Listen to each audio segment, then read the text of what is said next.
Hey guys, welcome back to our channel. So in order to lock your Facebook profile, you need to go ahead and open your Facebook application. You can use Facebook or Facebook Lite application, whatever you prefer. But make sure that your Facebook Lite or Facebook application is up to date. Now tap on the three lines in the top right corner of your screen. From this page, you need to scroll all the way down and tap on Settings and Privacy. Then go to Settings. Again, scroll all the way down, and there you will see the section of audience invisibility, and there you'll see the option of profile locking, which is the initial option in this section. Go ahead and tap on that.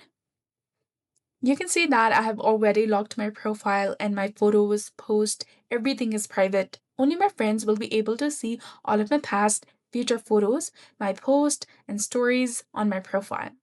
And my full resolution picture and cover photo will only be shown to my friends, not anyone else. So in the case if you haven't locked your profile, go ahead, tap on this option over here, which will be labeled as lock.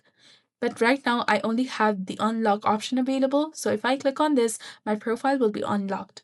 So that's it for this video. I hope you found this helpful. If you did, please like, share, and subscribe. Thanks for watching.